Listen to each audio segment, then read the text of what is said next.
Singapore general হাসপাতালে চিকিৎসাধীন ইনকিলাব মঞ্চের মুখপাত্র ও ঢাকা ৮ আসনের সম্ভাব্য প্রার্থী শরীফ ওসমান হাদী মারা গেছেন। ইন্না লিল্লাহি ওয়া ইন্না ইলাইহি রাজিউন। দর্শক, এ বিষয়ে আরো জানার চেষ্টা করব সহকর্মী আহমেদ রেজার কাছ থেকে। রেজা, এমন একটি দুঃসংবাদ আমাদের দিতে হচ্ছে, পুরো দেশ অপেক্ষা করছিল কোনো একটি ভালো খবর আমরা তাদেরকে দিব, কিন্তু এই দুঃসংবাদটা দিতেই হচ্ছে। হাদী তো ভেন্টিলেশনে ছিলেন, কখন লাইফ সাপোর্ট খুলে ফেলা হলো এবং কিভাবে কি হলো জানাবেন আমাদেরকে।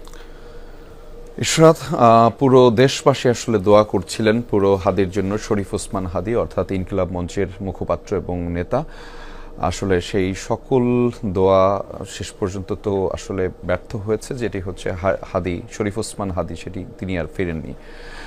অর্থাৎ বাংলাদেশ সময় রাত 9:30টার দিকে আসলে তার লাইফ সাপোর্টটি খুলে ফেলা হয়েছিল এবং সেটি আসলে নিশ্চিত করেছেন তার চিকিৎসক, যিনি বাংলাদেশের পক্ষে ছিলেন, ডাক্তার আব্দুল আহাদ। তিনি আসলে তেমনটি জানিয়েছিলেন এবং পুরো দেশবাসী নিশ্চয়ই এই সংবাদে বিমর্ষ। এবং আমরা তো সবাই দেশবাসীর যেই কথা আমরা শুনছিলাম, মূলত সবাই শরীফ ওসমান হাদীর জন্য দোয়া করছিলেন দীর্ঘ সময় ধরে, তার সেজন্য ফিরে আসে সবার মধ্যে আবারও, এবং তার যেই বক্তব্য, তার যেই মানুষের পাশে থাকার যে কথা, সেগুলো যিনি তিনি আরও একবার বলেন। রাজনীতির মঞ্চে মানুষের জন্য কথা বলা, দেশের জন্য কথা বলা, সেটি যেন বলেন, সেটি আসলে হয়নি।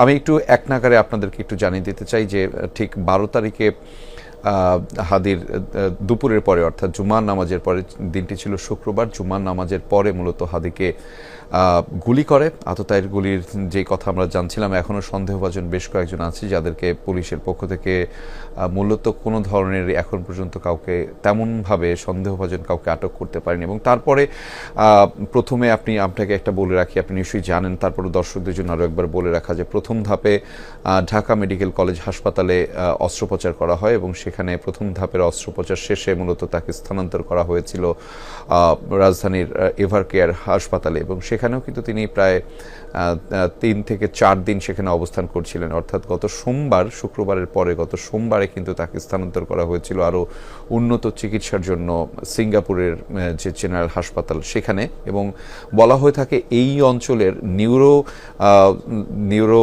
সার্জন বা নিউরো যেই সমস্যা রয়েছে, সেই সমস্যার সমস্যার সমাধান হিসেবে এই সিঙ্গাপুরের জেনারেল হাসপাতালটিকে সবচাইতে বেশি সাফল্যমণ্ডিত ধরা হয় এবং সেখানেই হাদীকে সর্বোচ্চ চিকিৎসার মাধ্যমে দেওয়া হয়েছিল। আমি একটু চিকিৎসকদের বরাত দিয়ে বেশ কয়েকটি তথ্য দর্শকদেরকে জানাতে চাই, যে চিকিৎসকরা কিন্তু গুলি লাগার পরপরই জানাচ্ছিলেন যে হাদীর গুলি লাগার পরে তার যে ব্রেইন স্টেমটি রয়েছে, সেই ব্রেইন স্টেমে কিন্তু সে